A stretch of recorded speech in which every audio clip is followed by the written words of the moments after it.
Hello and welcome. I'm Dr. Gavin Dunn, the Chief Executive of the Chartered Association of Building Engineers. Today we're here to welcome the new President of the Chartered Association, Mr. Anthony Burd. So Anthony, and congratulations on your appointment. Thank you. And for the benefit of the members, perhaps you'd like to give them a little bit of an introduction to yourself and your background and how you got to here in your career.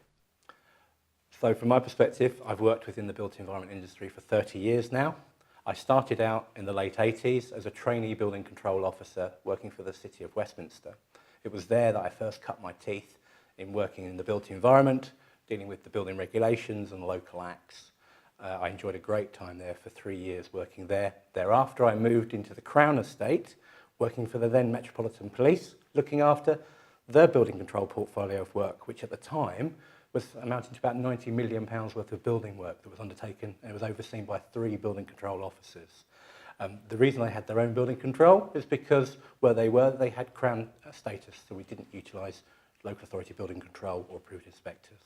Moving from there, after 7 years, I went into what is now MHCLG. So I was acting as a regulator.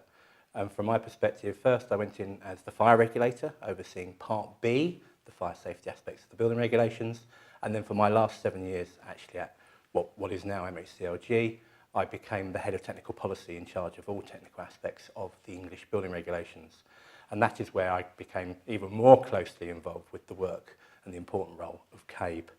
I left there in late 2013 and I reside now in my current role where I'm head of the built environment sector working for BSI, the UK's national standards body, where working with my team, I oversee and support our all-important national experts in the development of national, European and international standards.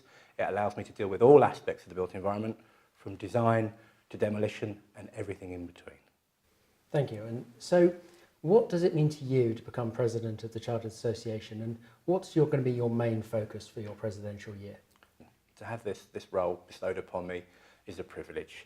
If I go back 30 years ago and I think about me entering the industry as a trainee building control officer, and if somebody was to tell me that I would one day become the president of the association, I would never have believed them.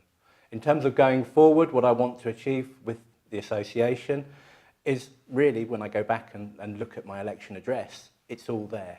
First and foremost, I want to provide support to the association, utilising my knowledge, my experience and my position in industry to further grow the association both nationally and internationally, but all the time as well, push forward with a progressive agenda in terms of achieving quality and competency within our industry, all the while working collaboratively with our other professional associations and institutions. That's excellent, and clearly we're going to have a very exciting year together. But given the industry is a very interesting crossroads, and we're approaching the 2nd anniversary of the Grenfell fire, you mentioned quality and competency as key themes for your year. How do you see that playing out in your presidential year, and what do you think it means for the association and the wider industry? We have learned quite clearly that there is more here than just things to do with fire safety.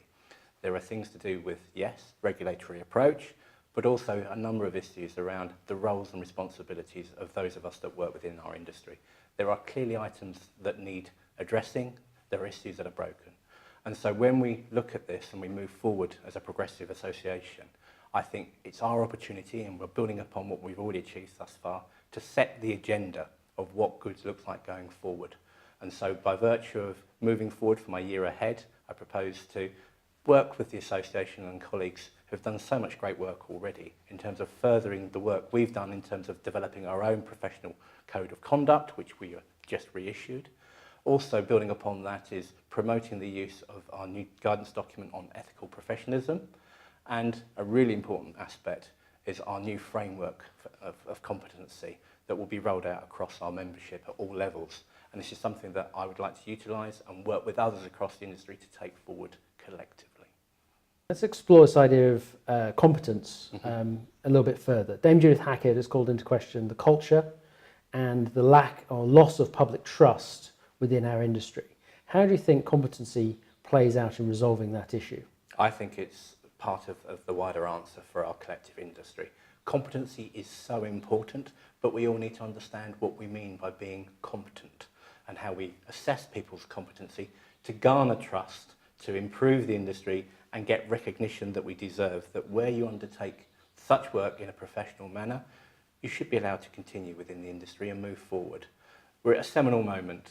An awful lot has been called into question by virtue of the backdrop of Grenfell. Now's our chance to regroup, to rebuild, and set out a clear agenda of what good looks like.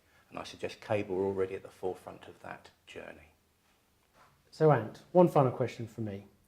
What would you like to be remembered for from your presidential year? That's a really good question, Gavin, and it's something I've been thinking about quite a bit lately. To the point I went back and looked at my original election address to the members to remind myself the commitment that I made should I be successful. But I think for me, from a CABE perspective, and I look back at our past presidents and the amazing work that John Hooper and yourselves and the broad CABE team have achieved thus far, where I want to get to is really furthering the cause. CABE and its members have always been respected and recognised, but with the backdrop of the seminal moment that is Grenfell, I think things have changed around us. And what I've noticed as a member coming in now, as a board member and now president, is just how well recognised CABE is now and respected. And people, decision makers, regulators, are now coming to us and they're engaging and they want to understand what our thoughts are and those of our all important members. So for me, it's all about furthering the cause and actually putting CABE well and truly, as it always has been, but well and truly at the top table as a go-to association that truly represents our industry end to end. Anthony, thank you very much. Thank you. And for the members out there in the wine industry, hopefully it's been a great opportunity for you to get to know Anthony a little bit more and understand a little bit more about the work being done here at the Chartered Association of Building Engineers.